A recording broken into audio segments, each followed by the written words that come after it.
가장 좋아하는 밴드의 그 헤비메탈 콘서트장 맨 앞줄에 서 있다고 한번 상상해 보시죠. 아, 벌써부터 귀가 아픈 것 같은데요. 그렇죠. 거대한 스피커에서는 진짜 귀가 터질 듯한 베이스랑 기타 리프가 막 쏟아지고요. 수만 명의 관객이 미친 듯이 소리를 지르고 있습니다. 네, 상상이 갑니다. 그런데 바로 그 순간 저 멀리 관중석 맨 뒤에 있는 누군가가 청취자님을 향해서 아주 작은 목소리로 속삭이는 겁니다. 그게 들릴까요? 그러니까요. 이 압도적인 소음의 장막을 뚫고 그 미세한 속삭임을 잡아내야 하는 것도 모자라서 그 목소리의 파동만으로 그게 내 지인 수백 명 중에서 정확히 누구인지까지 식별해야 하는 상황인 거죠. 와, 그건 진짜 사람의 귀로는 아예 불가능한 미션이네요. 네, 불가능해 보이죠.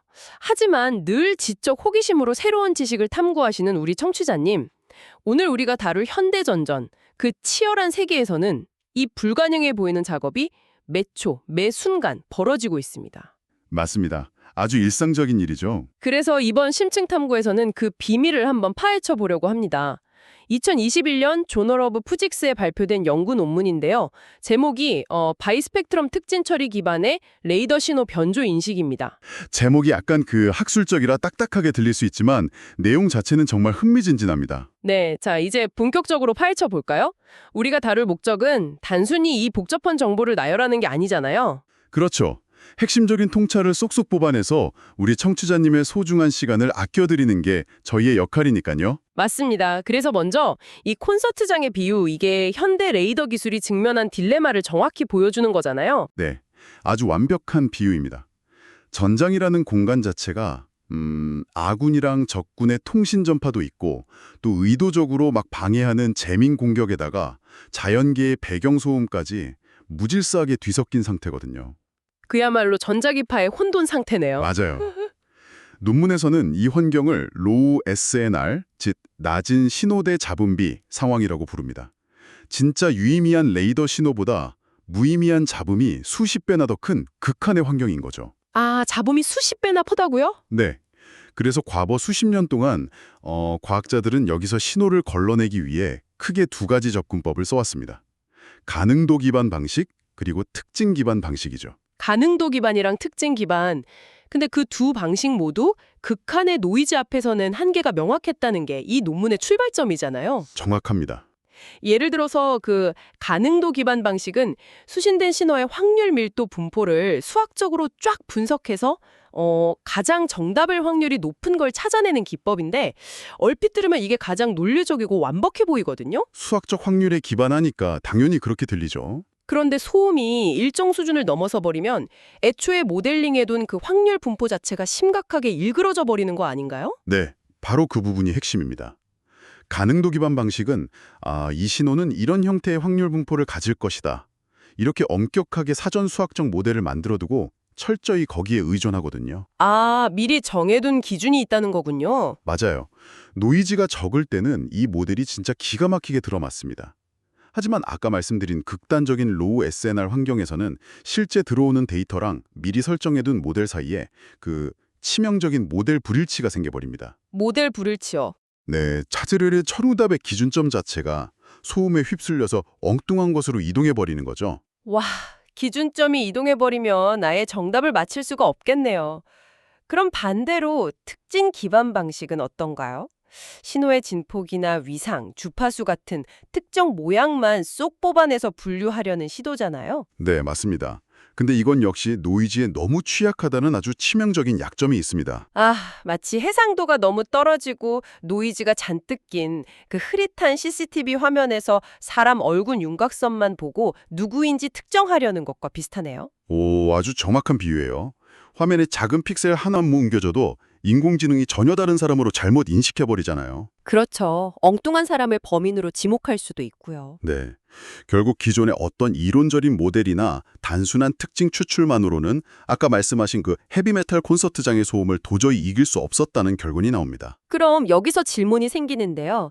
기존 방식들이 이런 극단적인 소음 속에서 다 실패를 했다면 도대체 과학자들은 어떤 새로운 대안을 찾은 건가요? 네, 그래서 연구진이 그 소음을 뚫고 신호의 본질을 추출하기 위해서 꺼내든 아주 강력한 수학적 무기가 있습니다. 그게 뭔지 궁금하네요. 바로 바이스펙트럼이라는 기술입니다. 여기서 흥미로운 점은 이 바이스펙트럼의 수학적 정의인데요. 엄밀히 말하자면 신호의 3차 누적량을 2차원 풀이에 변환한 것입니다. 네, 3차 누적량의 2차원 풀이의 변환이요. 와, 갑자기 수학 공식의 무게감이 확 느껴지는데요. 말이 좀 어렵죠? 하지만 여기서 우리가 반드시 짚고 넘어가야 할 아주 매력적인 메커니즘이 숨어 있잖아요. 수많은 수학적 도구 중에 왜 하필 3차 누적량을 사용했는가 하는 그 질문 말이죠. 맞습니다. 그 이유를 알면 정말 무릎을 탁 치게 되실 겁니다. 전장이나 자연계에 존재하는 무작위한 백색 소음, 그러니까 가우시안 노이즈의 가장 큰 특징이 뭔지 아시나요? 그 확률 분포가 완벽한 대칭성을 가진 정규 분포꼴을 띈다는 점이죠. 종 모양처럼요. 네, 그 지점이 바로 이 바이스펙트럼이 가진 마법의 근원입니다. 통계학에서 3차 누적량, 즉 3차 모멘트는 데이터 분포의 비대칭성, 그러니까 외도를 측정하는 지표거든요. 비대칭성을 측정한다고요? 네, 진짜 레이더 신호는 사람이 인공적으로 변조해서 만든 규칙성이 있기 때문에 필연적으로 비대칭성을 띱니다.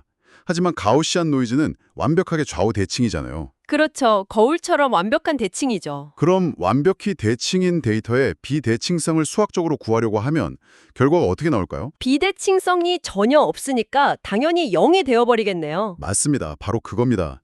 노이즈 성분이 수학적으로 완전히 소거돼 버리는 거예요. 와, 대박이네요. 바이스펙트럼 필터를 통보하는 순간 가우시안 노이즈는 이론상 0으로 억눌려 버리고 우리가 찾고자 하는 진짜 신호의 진폭, 주파수, 위상 정보만 마치 3차원 형태의 특징적인 지문처럼 고스란히 남게 되는 겁니다. 그러니까 노이즈의 그 대칭성을 역이용해서 아예 수학적으로 암살해버리는 거네요.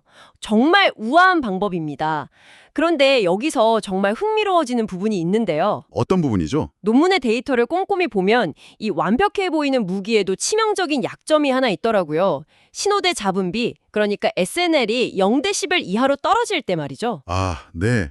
아주 중요한 포인트를 짚으셨네요. 진짜 신호의 크기보다 노이즈의 볼륨이 더 퍼지는 역전 현상이 일어나는 그 순간부터 바이스펙트럼의 계산식 내부에서 갑자기 문제가 발생하던데요. 네, 맞아요. 논문에서는 그걸 특정 노이즈 간섭항의 폭주 때문이라고 설명하고 있습니다. 노이즈 간섭항이요? 네, 소음이 압도적으로 커지면 바이스펙트럼이 그 가우시안 노이즈를 0으로 억제하려는 그 수학적 과정 자체에서 한계치에 부딪혀버리는 겁니다. 감당할 수 있는 범위를 넘어서는 거군요. 그렇죠. 그러면 노이즈들끼리 안에서 교차 간섭을 막 일으키면서 3차원 맵의 심각한 플럭추에이션, 즉 변동과 왜곡을 스스로 만들어내버립니다. 잠깐만요. 노이즈를 억제하려고 도입한 수학적 도구가 노이즈가 너무 커지면 스스로 간섭을 일으켜서 무너진다는 거네요. 네, 참 아이러니한 상황이죠. 이걸 일상에 적용해 보면 이렇게 볼 수 있겠어요. 비행기에서 좀 조용히 자려고 외부 소음을 상쇄시키는 최신형 노이즈 캔슬링 헤드폰을 꼈단 말이죠. 네, 아주 좋은 예시네요. 이 헤드폰이 외부 소음 파동을 분석해서 반대 파동을 쏘아보내니까 소음이 0이 되는 거잖아요. 바이스펙트럼이랑 비슷한 원리로요. 그렇죠. 위상을 반대로 뒤집는 거니까요. 그런데 자리가 하필 비행기 엔진 바로 옆자리라 소음이 비정상적으로 크고 물리적인 진동까지 심한 상황인 겁니다. 아, 귀가 찢어질 것 같은 자리네요. 네, 그러면 헤드폰 마이크가 그 압도적인 소음을 감당하지 못하고 오히려 기계 내부에서 지지직거리는 파열음이나 마찰음을 자체적으로 막 만들어내서 제 귀를 더 괴롭히는 거랑 똑같은 원리 아닌가요? 와, 정확합니다. 그 마찰음과 파열음이 바로 논문에서 지적하는 노이즈 간섭항의 실체라고 보시면 돼요. 헤드폰이 스스로 만들어내는 그 거슬리는 소음이군요. 네, 맞아요. 바이스펙트럼이라는 장치가 아무리 훌륭해도 그 한계치를 넘어서는 심하게 오염된 데이터를 그대로 밀어넣으면 오작동을 피할 수가 없는 겁니다. 그렇군요. 그래서 여기서 연구진의 고민이 아주 깊어집니다. 바이스펙트럼이라는 필터의 신호를 통과시키기 전에 애초에 신호에 잔뜩 묻어있는 가장 굵직한 노이즈 덩어리들을 1차적으로 좀 씻어내는 전처리 과정이 반드시 필요하다. 이런 결론에 도달하게 된 거죠. 그러니까 메인 정수 필터에 흙탕물을 들이붓기 전에 일단 거름망으로 큰 모래랑 자갈부터 한번 걸러내자 이런 전략이네요. 네, 아주 훌륭한 전략이죠. 이 전처리 과정에서 연구진이 꺼내든 카드가 바로 VMD, 즉 변분 모두 분해라는 기술이잖아요. 맞습니다. VMD는 수신된 그 복잡한 흙탕물 같은 신호를 주파수 대역별로 쪼개서 여러 개의 독립적인 모드로 정교하게 분해하는 기술입니다. 대역별로 쪼갠다고요? 네, 쉽게 말해서 막 여러 주파수가 엉망으로 엉킨 털실 뭉치를 색깔별로 예쁘게 풀어헤치는 작업이라고 생각하시면 돼요. 아, 색깔별로요?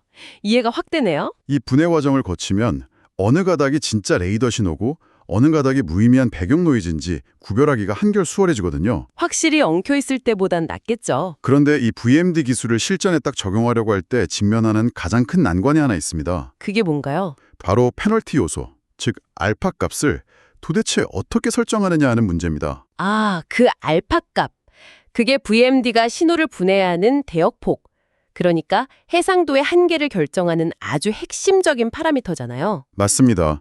만약에 이 페널티 요소를 너무 크게 설정해버리면 대역폭이 지나치게 좁아져서 진짜 신호의 중요한 정보까지 싹둑 잘려나가버립니다. 어이쿠, 진짜 신호가 잘리면 안 되죠? 반대로 너무 작게 설정하면 대역폭이 넓어져서 걸러내야 할 노이즈가 진짜 신호 영역으로 여전히 막 스며들어오게 되고요. 모래를 걸러내야 하는데 구멍이 너무 큰 거름망을 쓰는 셈이네요. 그렇죠.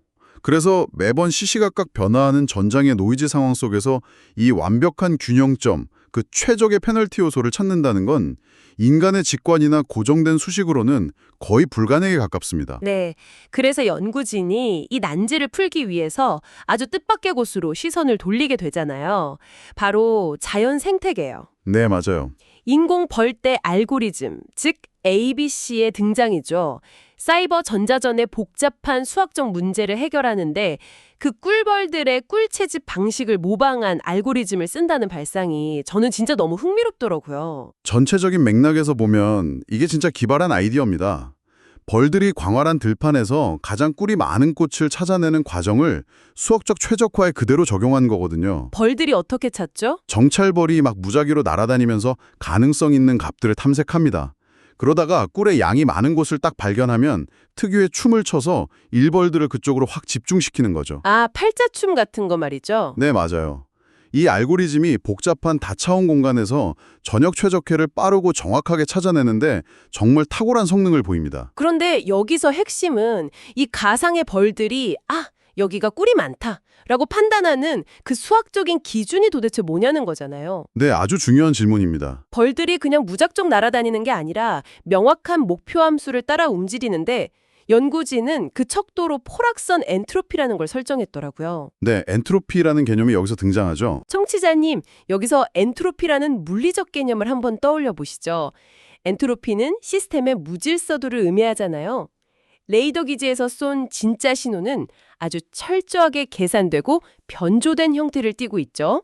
그렇죠. 아주 규칙적이죠. 즉, 질서정연하고 규칙적이기 때문에 엔트로피 값이 매우 낮게 나올 수밖에 없습니다. 반면에 자연의 백색 소음이나 적의 방해 전파들은 그야말로 무작위한 파동의 연속, 즉 극도의 혼돈 상태거든요. 완전 엉망진창인 상태네요. 네.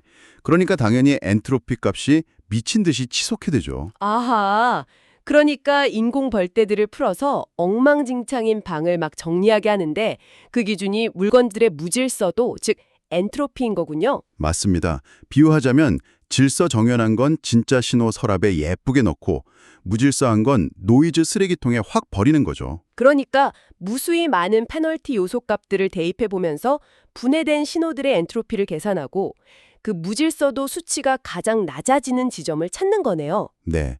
혼돈 속에서 가장 완벽한 질서가 나타나는 바로 그 설정값을 벌들이 최적의 꿀밭으로 인식하고 찾아내는 겁니다. 벌떼를 시켜서 엉망진창인 데이터를 무질서도 기준으로 싹 정리해낸 뒤에 불필요한 고엔트로피 노이즈는 버리고 저엔트로피의 진짜 신호만 딱 챙기는 완벽한 1차 세척 작업이네요. 정확합니다. 이렇게 세척 과정을 거쳐서 깨끗하게 정제된 신호가 이제 비로소 본래의 목적지였던 바이스펙트럼 필터로 진입하게 됩니다. 아, 이제야 바이스펙트럼으로 가는군요. 네. 이미 VMD랑 벌떼 알고리즘 덕분에 노이즈의 절대적인 양이 확 줄어들었잖아요. 그러니까 바이스펙트럼은 극한의 영하 10데시벨 같은 최악의 상황에서도 앞서 말한 그 기계적 파열음, 즉 노이즈 간섭방에 무너지지 않는 겁니다. 버리고 진짜 레이더 신호만이 가진 고유한 3차원 형태의 특징적인 지문을 아주 선명하게 뽑아내는데 성공하게 됩니다. 와, 드디어 선명한 지문을 얻었군요. 그런데 연구진의 진짜 예술적인 발상의 전환은 이 다음 단계, 그러니까 이 뽑아낸 신호를 어떻게 분류할 것인가 하는 접근에서 일어나지 않나요? 네, 맞습니다. 거기가 하이라이트죠. 바이스펙트럼을 통과해서 나온 결과물이 복잡한 등고선이 막 그려진 3차원 맵의 형태를 띠고 있잖아요. 네, 산맥처럼 울퉁불퉁하죠. 이걸 숫자 데이터 그대로 컴퓨터에 밀어 넣어서 일일이 연산하게 만들 수도 있었겠지만 연구진은 인공지능 기술 중에서도 이미지 인식에 특화된 딥러닝 모델을 접목하기로 결심합니다. 네, 왜냐하면 3차원 데이터를 수치 연산으로만 다 처리하려고 하면 계산량이 기하급수적으로 늘어나거든요. 실시간 대응이 생명인 전자전에서는 이건 진짜 치명적인 약점입니다. 계산하다가 미사일 맞겠네요. 하하, 맞습니다. 그래서 연구진은 이 3차원 바이스펙트럼 맵의 높낮이랑 진폭 정보를 그냥 명암 차이로 치환해버립니다. 명암 차이로요? 밝고 어두운 걸로요? 네, 입체적인 산맥의 지형도를 위에서 딱 내려다본 평면적인 2차원 흑백 이미지, 즉 그레이스케일 이미지로 꾹 눌러서 압축해버린 겁니다. 아, 완전히 납작하게 눌러버린 거군요. 네, 그러면 데이터의 크기는 획기적으로 확 줄어들면서도 신호가 가진 고유의 위상과 주파수 패턴은 흑백의 명암 패턴으로 완벽하게 보존이 되거든요. 그러니까 눈에 보이지 않는 전파의 특성을 우리가 눈으로 볼 수 있는 일종의 지문이나 QR코드 같은 이미지 파일로 변환한 거네요. 맞습니다. 딱 그겁니다. 그리고 이 흑백 이미지가 최종적으로 CNN, 즉 합성곱 신경망이라는 인공지능 분류기의 입력값으로 들어가는 거고요. 네, 논문에 설계된 이 CNN은 3개의 합성 곱층이랑 2개의 풀링층으로 이루어져 있습니다. 이 구조에도 다 깊은 이유가 있죠. 합성곱층이 이미지의 가장자리 선이나 굴곡 같은 미세한 패턴을 싹 찾아낸다면 그 뒤를 잇는 풀링층이 아주 중요한 역할을 하더라고요. 맞아요. 풀링층의 역할이 여기서 결정적이죠. 어떻게 이해하셨나요? 풀링층은 이미지의 크기를 확 줄이면서도 픽셀의 가장 두드러진 특징만 남기는 일종의 요약본을 만드는 과정이잖아요. 네, 아주 정확합니다. 이렇게 하면 신호 이미지에 약간의 노이즈 찌꺼기가 좀 남아있거나 혹은 신호가 들어오는 타이밍이 미세하게 어긋나서 이미지 내에서 패턴의 위치가 살짝 이동하더라도 AI가 그 본질적인 형태를 잃지 않고 유연하게 인식할 수 있게 만들어주는 거 아닌가요? 맞습니다. 전문 용어로 공간적 불변성을 확보해준다고 하죠. 이 CNN의 특성이 노이즈가 많을 수밖에 없는 레이더 신호 이미지를 판독하는데 진짜 찰떡궁합이었던 셈입니다. 와, 정말 퍼즐 조각이 딱딱 맞춰지는 기분이네요. 그래서 이 모든 기술의 결합이 만들어낸 최종 시뮬레이션 결과는 실로 놀랍습니다. 아까 노이즈가 진짜 신호보다 무려 10배나 큰 마이너스 10데시벨의 악조건을 한번 생각해보죠. 아, 그 헤비메탈 콘서트장 속삭임 상황이요. 네, 기존의 방식들이라면 데이터가 완전히 붕괴돼서 진짜 아무것도 식별하지 못할 상황이거든요.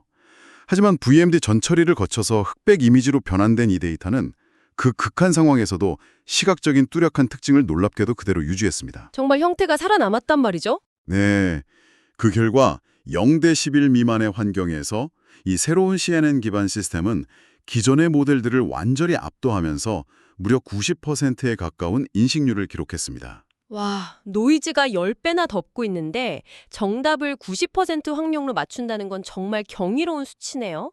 그런데 논문의 실험 결과를 보면서 제가 특별히 흥미로웠던 대목이 하나 더 있습니다. 오, 어떤 대목이죠? 6가지 서로 다른 변조 방식의 레이더 신호들을 테스트했잖아요. 근데 구조가 단순한 CW, 즉 연속파 신호보다 위상을 계속 뒤집어야 하는 아주 복잡한 구조의 BSPK 신호가 오히려 AI에게 더 쉽게 인식되었다는 사실입니다. 아, 그 부분 눈여겨보셨군요. 직관적으로 생각하면 단순한 게 알아보기 훨씬 쉬울 것 같은데 말이죠. 아주 예리한 지적이십니다. 그 이유가 바로 우리가 이 신호를 시각적인 이미지로 변환했기 때문이에요. 이미지로 변환해서요. 네, 신호가 단순한 형태일수록 2차원 이미지로 바꿨을 때 그 패턴이 되게 밋밋하고 둥글둥글하게 나옵니다. 그러면 노이즈가 조금만 파고들어도 그 고유의 형태가 쉽게 지워져 버리죠. 아, 특징이 별로 없으니까 묻혀버리는군요. 반면에 BSPK처럼 위상이 막 급격하게 변하는 복잡한 신호는 바이스펙트럼 이미지상에 매우 날카로운 산맥이나 아주 깊은 골짜기처럼 엄청 강렬하고 독특한 시각적 족적을 남기게 됩니다. 아하, 패턴이 복잡하고 자극적일수록 인공지능 모델의 필터들이 그 특징을 더 강력하게 확 움켜쥘 수 있었던 거네요. 맞습니다. 비유하자면 지문의 주름이 굵고 뚜렷해서 AI가 대조해보기 훨씬 편했다는 뜻이죠. 야, 정말 반전이네요. 복잡할수록 오히려 구별하기 쉽다니. 그래서 이 모든 게 도대체 무슨 의미가 있을까요? 우리 청취자님들 입장에서는 어떻게 받아들이면 좋을까요? 기술적으로는 한계를 극복한 엄청난 도약이죠. 저는 정보의 홍수 속에 사는 우리 일상과도 참 닮아 있다는 생각이 듭니다. 무언가를 판단하기 전에 나만의 벌떼 알고리즘으로 불필요한 노이즈를 먼저 걸러내는 전처리 과정이 우리 일상에서도 꼭 필요하지 않을까 그런 생각이 들더라고요. 와, 진짜 멋진 통찰이네요. 자, 지금까지 우리가 나눈 이 복잡한 기술적 여정을 한번 짧게 요약해 볼까요? 청취자님, 우리는 지금 쏟아지는 노이즈라는 거대한 벽에서 출발했습니다. 네, 아주 막막한 시작이었죠. 첫째, 꿀벌들의 엔트로피 탐색 능력을 빌린 ABC와 VMD 기술로 흙탕물 같은 신호의 불순물을 1차로 싹 씻어냈습니다. 둘째, 정제된 신호를 바이스펙트럼이라는 수학적 렌즈에 통과시켜서 노이즈를 0으로 증발시키고 고위의 3차원 형태를 얻어냈죠. 아주 깔끔하게 정리해 주시네요. 셋째, 이 데이터를 2차원 흑백 이미지로 평면 압축시켰고요. 마지막으로 공간 인식에 탁월한 CNN 인공지능이 이 이미지를 판독해서 90%라는 놀라운 인식률을 달성했습니다. 눈에 보이지 않는 전파의 파동을 시각적 AI와 결합해 해독해낸 그야말로 하나의 거대하고 정교한 파이프라인 예술을 본 것 같습니다. 네, 기술적 관점에서 정말 완벽한 흐름이었습니다. 그런데 정치자님, 여기서 우리의 사고를 조금 더 확장해서 이 중요한 질문을 한번 생각해 보시죠. 네, 어떤 질문인가요? 이 논문은 군사 레이더의 쇠소리 같은 기계적 신호를 다루고 있지만 이 기술의 본질은 결국 의미 없어 보이는 소음 속에서 숨겨진 패턴의 이미지를 찾아내는 것입니다. 패턴 찾기죠, 결국. 맞아요. 그렇다면 이 동일한 노이즈 이미지 변환 AI 기술을 현재 우리가 전혀 해독하지 못하는 미지의 자연 영역에 적용해 보면 어떨까요? 미지의 자연 영역이요? 예를 들면요? 예를 들어서 전 세계 해악에 가득 찬 수많은 바다잡음 속에서 섞여서 그저 백색 소음으로 치부되고 있는 심해 항고래들의 미세한 음향 패턴이 있다고 쳐보죠. 이걸 흑백 이미지로 변환해서 인공지능에게 던져준다면 어떨까요? 와, 고래의 언어를 해독할 수도 있다는 말씀이신가요? 충분히 가능한 상상이죠. 또는 노이즈가 너무 심해서 아직 그 규칙성을 발견하지 못한 인간 뇌파의 미세한 플럭추에이션 속에서 치매나 우울증을 아주 초기에 예고하는 미지의 생물학적 지문을 시각적으로 스캔해낼 수도 있지 않을까요? 세상에 질병을 예측하는 생물학적 지문이요? 네, 소음을 걷어낸 그 깨끗한 바이스펙트럼 맵 위에 어쩌면 아직 우리가 상상조차 하지 못한 생명의 언어들이 선명하게 그려져 있을지도 모를 일입니다. 전장의 파괴적인 무게를 식별하는 수학적 알고리즘이 어쩌면 자연과 생명의 미세한 언어를 해독하는 평화의 번역기로 쓰일 수도 있다는 정말 엄청난 통찰이네요. 기술의 발전은 늘 이렇게 뜻밖의 곳으로 연결되니까요. 헤비메탈 콘서트장에서 친구의 속삭임을 찾는 그 딜레마에서 출발해서 심해 고래의 노래와 인간 뇌파의 비밀까지 뻗어나간 오늘의 심층 탐구, 정말 지적 카타르시스가 찌릿찌릿 느껴지는 시간이었습니다. 저도 정말 즐겁게 대화 나눴습니다. 늘 깊이 있는 배움을 즐기시는 청취자님, 오늘 우리가 함께 연결해본 이 수많은 점들이 여러분의 지적 세계를 한 뼘 더 확장하는 즐거운 자극제가 되었기를 바랍니다. 저희는 이 세계에 숨겨진 또 다른 놀라운 텍스트와 소스들을 깊숙이 파헤쳐서 다음 탐구 시간으로 돌아오겠습니다. 네, 기대하셔도 좋습니다. 그때까지 일상의 무의미한 노이즈 속에서 청취자님만의 선명한 신호를 발견하는 의미 있는 시간 보내시길 바랍니다. 다음 시간에 뵙겠습니다.